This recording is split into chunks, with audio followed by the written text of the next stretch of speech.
Hello everyone, welcome back to my channel. আমি দেবিকা। কেমন আছো তোমরা সবাই? আশা করি সকলেই ভালো আছো। আমি অনেক ভালো আছি। আগের ভিডিওতে সরস্বতী পুজোর প্রস্তুতি পর্বটা দেখেছিলে। আজকের ভিডিওতে দেখাবো যে সরস্বতী পুজোর দিন সকাল থেকে শুরু করে রাত পর্যন্ত কি করলাম, কি রান্না হলো বাড়িতে এবং কোথায় ঘুরতে গেলাম, প্রতিমা নিরঞ্জন কোথায় দিচ্ছি, সমস্ত ডিটেলসে দেখাচ্ছি এই ভিডিওতে। আশা করি সকলেই ভালো লাগবে। স্কিপ না করে দেখতে থাকো। Let's go. সকাল সকাল স্নান সেরে মায়ের পুজোর কাজকর্ম কিন্তু আমরা শুরু করে দিয়েছি।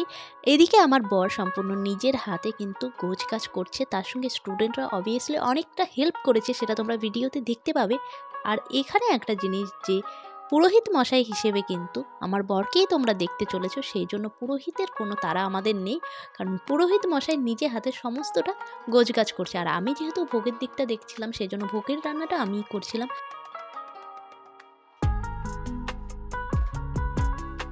এখানে তোমরা সবাইকে দেখতে পাচ্ছ সবাই কতটা আনন্দ করে কাজকর্ম করছে। আর এখানে কিন্তু পুজোর কাজকর্ম প্রায় ডান। তো আমরা যখন স্কুলে যেতাম ছোটোবেলায়, তখন এরকম সকালবেলা স্নান করে ভেজা চুল শাড়ি পরে স্কুলে চলে যেতাম অঞ্জলি দেওয়ার জন্য। সেই দিনগুলো সত্যি অনেকটা মনে পড়ে।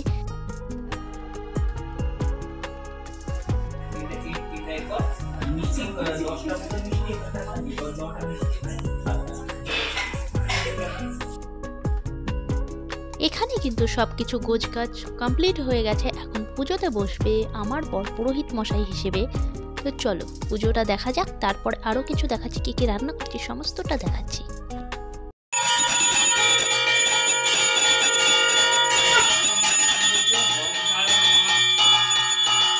চলো তোমাদের বলে দিই কী কী রান্না করছিলাম। এখানে আমি লুচি ভাজছিলাম, আর তার সঙ্গে কিন্তু কাশ্মীরি আলুর দম করেছিলাম।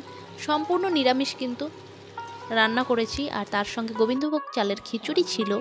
এখানে আমাকে হেল্প করছিল, তো লুচিগুলো বেলে দিচ্ছিল, আর আমি এদিকে লুচি ভাজছিলাম, ফুলকো ফুলকো লুচি, তার সঙ্গে আলুর দম, তার সঙ্গে ছিল গোবিন্দভোগ চালের খিচুড়ি, বেগুন ভাজা, চাটনি, পাঁপড়, মিষ্টি। এই ছিল আমাদের আজকের মেনুতে। এখানে দেখতে পাচ্ছ সব কিছু দেখিয়ে দিচ্ছি, দেখো।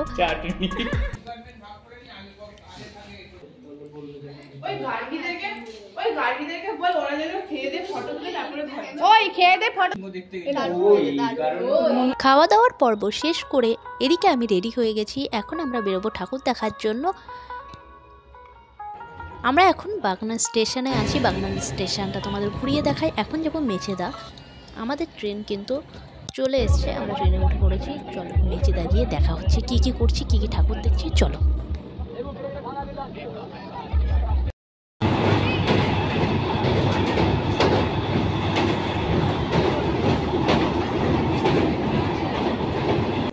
মাঝে মাঝে আমাদের মেচেদা আসা হয়। মেচেদা আসার একটাই কারণ, যে এখানে খুব ভালো একটা চায়ের দোকান আছে, যেটা আমার খুব ভালো লাগে। 10 টাকা করে নেওয়া হয় চা। তো সেখানে যাব চা খাওয়ার জন্য, তার সঙ্গে সরস্বতী ঠাকুর তো অবভিয়াসলি দেখবো। প্রথমে যেতে যেতেই চোখে পড়লো ভ্যারাইটি মোমো। এখানে ঢুকে গেলাম মোমো খাওয়ার জন্য। স্টিম মোমো অর্ডার করেছিলাম, 50 টাকা করে নিয়েছিল, আর এক্সট্রা স্যুপ যেহেতু নিয়েছিলাম তার জন্য 10 টাকা। তো এখানে তোমরা দেখে নিতে পারো কোন মোমো কত দাম। আর মেচেদা গেলে কিন্তু স্টেশন থেকে বেরিয়ে একটু হাঁটলেই কিন্তু এই দোকানটা চোখে পড়বে। আর এদিকে সরস্বতী ঠাকুর দেখে নিয়ে তারপর আমরা এখন গেলাম চা ওয়ার্ল্ডে।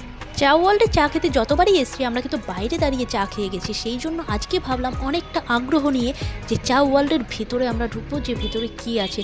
চলো আজকে বাইরে থেকে না, আজকে ভেতরে গিয়ে দেখাচ্ছি ভেতরটা কেমন। চা ওয়ার্ল্ডের ভেতরে কিন্তু আমরা ঢুকে গেছি। চাখর পাবলিক আমরা সেটা প্রমাণ করার জন্য। চলো আগে চারিদিকটা তোমাদের ঘুরিয়ে দেখাচ্ছি।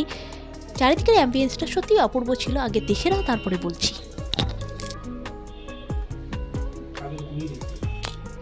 তো এইসব দেখতে দেখতে কিন্তু আমরা অর্ডার করেছিলাম দুটো চা, যেটা নর্মাল চা বাইরে 10 টাকা বলছিল, সেই নর্মাল চা ভেতরে ঢোকার সঙ্গে সঙ্গে 20 টাকা হয়ে গেল, জানি না কি মেশানো হলো।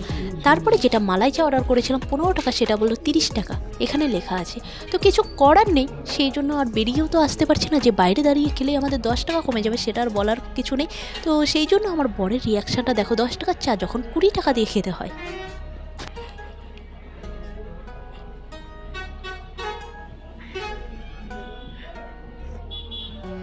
চা ওয়ার্ল্ডে শুধুমাত্র চা পাওয়া যায় এটা কিন্তু খুব ভুল ধারণা, এখানে স্ন্যাক্সেরও আইটেম ছিল।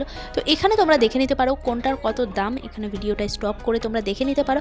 তবে আমি ঠিক করেই নিয়েছিলাম যে এর পরে গেলে আর ভেতরে ঢুকে চা খাবো না, 10 টাকার চা বাইরে দাঁড়িয়ে 10 টাকায় খাবো, ভেতরে ঢুকলে সেটা 20 টাকা হয়ে যাবে, বড্ড গায়ে লাগছিল।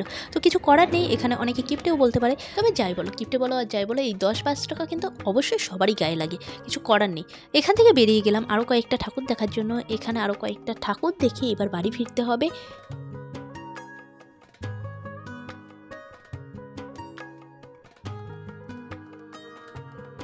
ট্রেনের টাইম অনুযায়ী আমরা স্টেশনে গিয়ে বসেছিলাম, কিন্তু ট্রেন কিন্তু আসেনি, কারণ এই লাইনে যারা থাকে খড়গপুর লাইনে সবাই জানে ট্রেনের কতটা গল্প চলে। তো এখানে 4-5টা মেল ট্রেন পাস করানোর পর কিন্তু আমাদের ট্রেনটা ঢুকেছে। ফাইনালি আমরা চলে এলাম বাগনান স্টেশনে, এখান থেকে কিছু টুকিটাকি কেনাকাটা করার আছে এবং এখান থেকে কিছু বাজার করে নিয়ে বাড়িতে যাব। আর তারপরের দিন আমাদের যেহেতু দধিকর্মা আছে, চলো সেটাই তোমাদের দেখাচ্ছি। এখানে দধিকর্মার জন্য পুজো কিন্তু শুরু হয়ে গেছে, আর এখানে সুতো কাটার কাজ চলছিল। মাকে বরণ করার জন্য পান মিষ্টি সিঁদুর নিয়ে এখানে আমি রেডি হয়ে গেছি।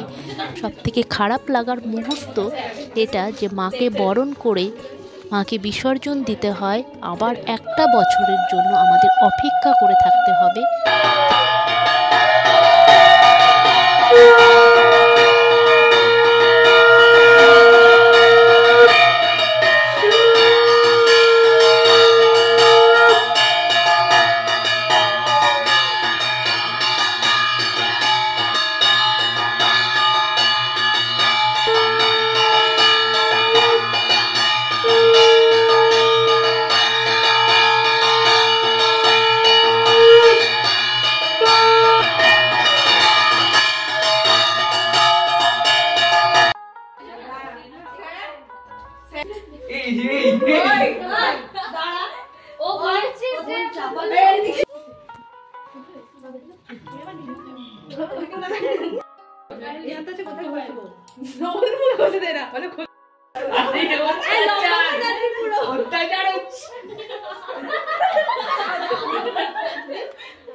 এটা তো অত্যাচার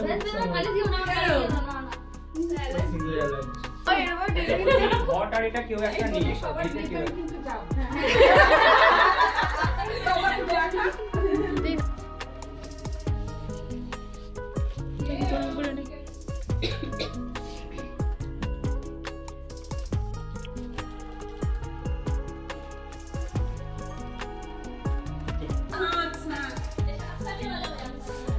আসছে বছর আবার হবে, বছর বছর আবার হবে।